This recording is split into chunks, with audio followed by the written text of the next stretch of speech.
When I first started the Metaphor ReFantazio demo, I had no idea what I was in for.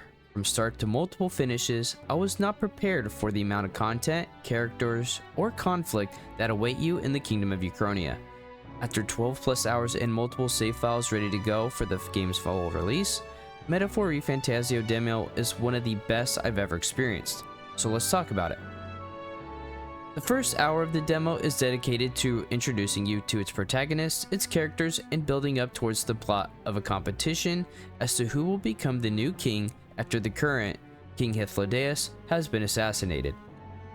Based on popularity, you will inevitably find yourself entered in the race to win, all while trying to defeat Luis, the man responsible for the assassination of the king, the curse set upon your friend, the prince, who is comatose under Luis's curse. The introduction of Luis, although short, is good.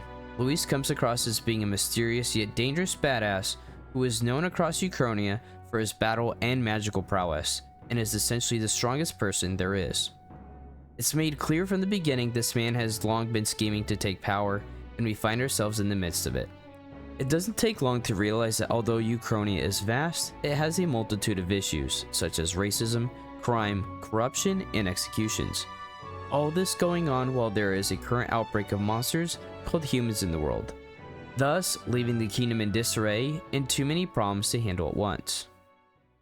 When it comes to combat, those who have played any other Atlus title will find themselves at home here. Metaphor ReFantazio combines the turn-based system from Shin Megami Tensei series, the various affinities, all while introducing archetypes which are somewhat similar to personas.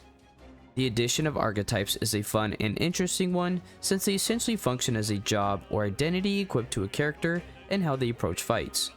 Not only will they change your abilities and affinities, but also your usable weapons, gear, and battle synergies. Your equipped weapons will also change how you approach battles in the overworld. With Metaphor comes the introduction of action combat that transitions into turn-based. This is probably the biggest change to the combat in Metaphor compared to previous Atlus titles.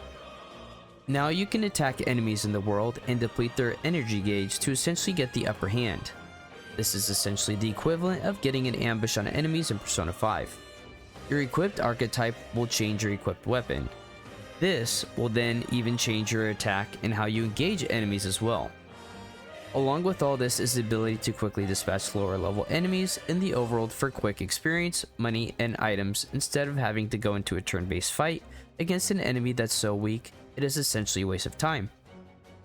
These additions all feel good, unique, and well thought out to make the combat and turn-based systems feel efficient, effective, and most importantly, fun.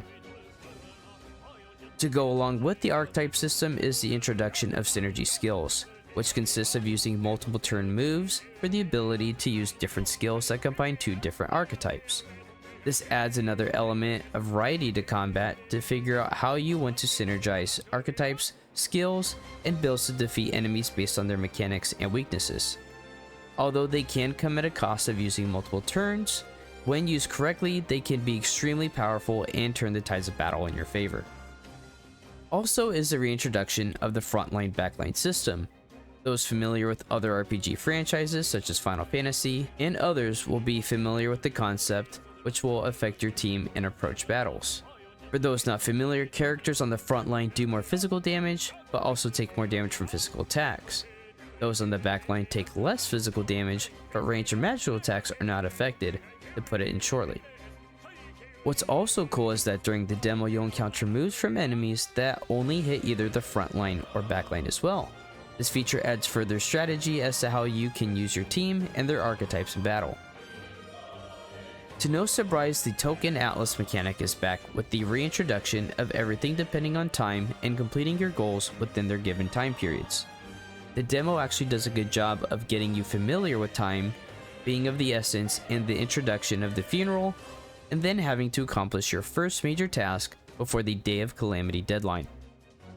The biggest change we will most likely experience going forward is how time works with traveling between destinations in regards to how we manage everything we want to accomplish before the set story deadlines. The other major mechanic returning is our confidant, or as they're being referred to as bonds.